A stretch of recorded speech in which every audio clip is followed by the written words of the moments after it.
Hello বন্ধুরা, কেমন আছো তোমরা সবাই? আশা করি সবাই ভালো আছো। তো দেখো, চলো আবার নতুন করে তোমাদের জন্য একটা ভিডিও নিয়ে চলে এসেছি। তো আজকে আমি মোল্ডেড ক্লে দিয়ে একটি সানফ্লাওয়ার বানিয়েছি। তো চলো সেটাই তোমাদের সাথে শেয়ার করব। এবং দেখতে বেশ সুন্দর লাগছে, আমার তো ভীষণ ভালো লাগছে। প্রথম টাইম আমি বানালাম, তো আমার ভীষণ ভালো লাগছে। তো চলো এটা কিভাবে বানিয়েছি তো সেটাই তোমাদের সাথে শেয়ার করব।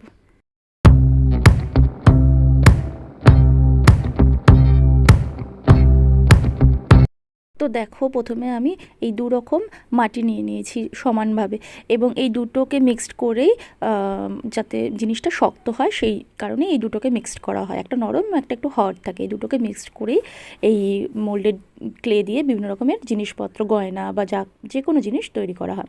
তো প্রথমে আমি একটা লম্বা করে এরকম, যেমন ময়দা মাখা হয় বা আটা মাখা হয় করে নিয়ে, তার মধ্যে যেমন লেচি কাটা হয় ঠিক সেরকমভাবেই আমি লেচি কেটে নিচ্ছি ছোটো ছোটো করে, বলের মতো আকারে। আর এখানে আমি একটু পাউডার, সাদা সাদা যেগুলো দেখতে পাচ্ছ, তো এগুলো হচ্ছে পাউডার দিয়ে নিয়েছি, কারণ পাউডার দিলে জিনিসটা বেশ ভালো হয়। আর এটা আমি একদম প্রথম বানাচ্ছি, এর আগে কখনো বানাইনি। তো আমি তোমাদের দেখে, মানে ভিডিও দেখে বা অন্যান্য ভিডিও দেখে ইন্সপায়ার হয়েই আমি এটা বানাচ্ছি।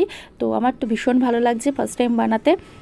তো দেখো, প্রথমে আমি একটা ওই লুচির মতো ছোট্ট করে একটা করে নিলাম, যেটার ওপরে আমি পাপড়িগুলো, ফুলের যে পাপড়িগুলো সেগুলো একটা একটা করে বসাবো। তাই জন্য একটু ছোট্ট করে একটা লুচির মতো আকারে গোল করে একটা রাউন্ড করে আমি জিনিসটা করে নিলাম। নিয়ে তার উপর এবার ছোট ছোট ওই যে বলগুলো করেছিলাম সেইগুলোকে এবার পাপড়ির মতো হাতে হাতে শেপ দিয়ে দিচ্ছি।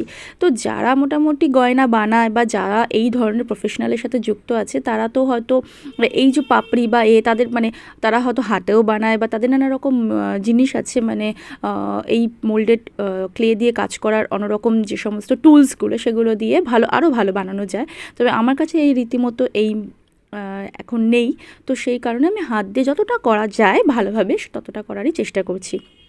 তো পাপড়িগুলো করার পর প্রথম যে পাপড়িটা আমি লাগাবো বা লাগিয়েছি, সেটাতে কিন্তু কোনো আঠা লাগাইনি, সেটা আমি লাগাতে পেরেছি। এবং সেটা লাগিয়ে দেওয়ার পর তারপর ওটার ওপরে আমি জাস্ট আরেকটা ছোটো করে মাটি কেটে তার উপর আরেকটু লাগিয়ে নিয়েছি। তখন কিন্তু আমি একটা ছোট্ট মতো প্লাস্টিকের একটা ঢাকনার ওপরে আমি রেখে এই কাজটা করছি, কেননা নিচে রাখলে দেখছিলাম বারবার আটকে যাচ্ছিলো, পাউডার দেওয়া সত্ত্বেও আটকে যাচ্ছিলো। কিন্তু কোনো প্লাস্টিক জাতীয় কিছুর মধ্যে রাখলে সেটা কিন্তু অনায়াসেই হাতে চলে আসে। তো সেই কারণে লাস্টে আমি একটা ছোট্ট মতো ঢাকনা প্লাস্টিকের পেলাম, সেটার ওপর রেখেই আমি পুরো কাজটা করার চেষ্টা করেছি। তো দেখো, এই যে গোল করা যে জিনিসটা, তার উপরে আমি এবার মাটিটা এখন একটু নরম ছিল বলে আটকে যাচ্ছিলো অনায়াসে।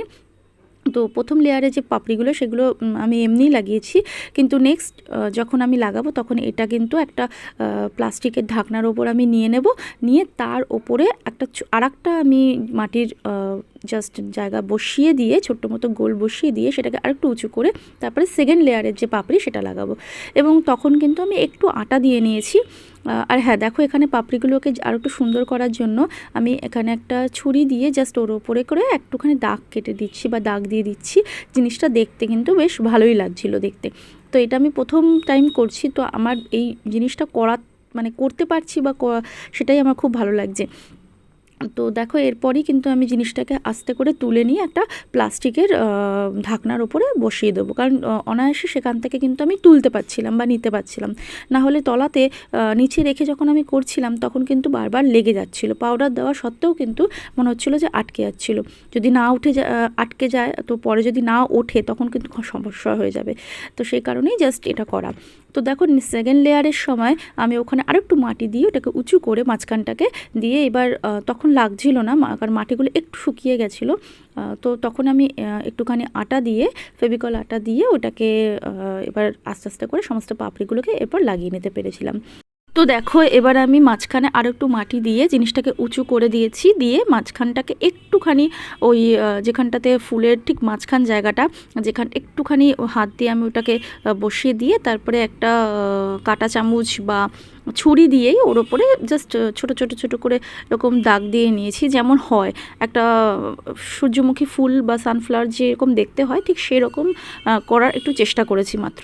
তো এইভাবে করার পর জিনিসটা দেখতে কিন্তু বেশ ভালো লাগছিল এবং আমি পরে অবশ্যই তোমাদের সাথে শেয়ার করব যে এই জিনিসটাকে আমি একটা মালার মধ্যে আমার লাগিয়ে কিভাবে এটাকে ব্যবহার করতে পারি এবং সেটা কত সুন্দর লাগছে সেটা তোমাদের সাথে অবশ্যই শেয়ার করব। তো চলো, এই হয়ে গেল। মাঝখানে বসিয়ে দেওয়ার পর প্রথমে কাঁটা চামচ দিয়ে করছিলাম, কিন্তু অতটা ভালো লাগছিল না। তারপরে আমি আরও একটুখানি মাঝখানটা একটুখানি মানে নামিয়ে দিলাম, জাস্ট একটুখানি হাত দিয়ে প্রেস করে দিলাম। দেওয়ার পর এবার আমি একটুখানি ছুরি দিয়ে আবার একটু করে দিলাম। দেওয়ার পর জিনিসটা অনেকটা বেশ ভালো লাগছিলো। এরপর এটা একটুখানি শুকিয়ে গেল, কারণ জিনিসটা একটু রাখতেই শুকিয়ে যায়। তো শুকিয়ে যাওয়ার পর আমি পেন্সিল দিয়ে আরও একটুখানি তার উপরে আর একটুখানি দাগগুলো কেটে কেটে দিচ্ছিলাম। তো দেখো এবার অনেকটা মোটামুটি বেশ ভালো লাগছে। তো চলো, এই হয়ে গেল। একদিন আমি রেখে দিয়েছিলাম, রেখে দেওয়ার পর মোটামুটি যথেষ্ট সুন্দরভাবে শুকিয়ে গেছে। তো এবার আমি এটাকে কালার করে নিচ্ছি। তো অবশ্যই এটার জন্য ইয়েলো কালার, তো মানে সূর্যমুখী ফুল তো অবশ্যই ইয়েলো কালার হয়, তো ইয়েলো কালার আমি দিয়েই করেছি। তো আমি ফার্স্টেই ইয়েলো কালারটাকেই ইউজ করছি, কোনো হোয়াইট কালার আগে দিয়ে কোনো কোটিং করিনি। তো ইয়েলো কালারটা দেওয়ার পরই যেন বেশ আরও সুন্দর, কালার করার পর যেন জিনিসটা আরও বেশি সুন্দর লাগছে। তো দেখো আমি প্রথমে পুরো চারিদিকটা ইয়েলো কালার করে নিচ্ছি, তারপর মাঝখানটাকে আমি ব্ল্যাক কালার যেমন হয় ঠিক ব্ল্যাক কালার দিয়ে আমি ওটাকে করে নেব। এবং মাঝে মধ্যে একটুখানি ওই ব্ল্যাক কালারের ওপরেই আমি একটুখানি হালকা করে ব্রাউন কালার দিয়ে জিনিসটাকে সুন্দর করার চেষ্টা করেছি, যাতে একটু দেখে মনে হয় যে একটু আসল ফুলের মতো দেখতে লাগে। তো দেখো জিনিসটা বেশ সুন্দর লাগছিল।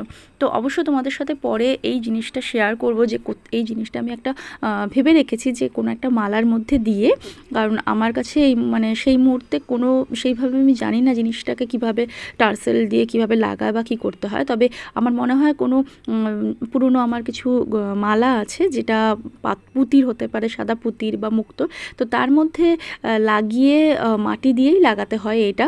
তো বেশ সুন্দর লাগে। তো ওটা লাগিয়ে আমি দেখবো যে কত সুন্দর লাগছে এবং তোমাদের সাথে অবশ্যই এটা নিয়ে শেয়ার করব।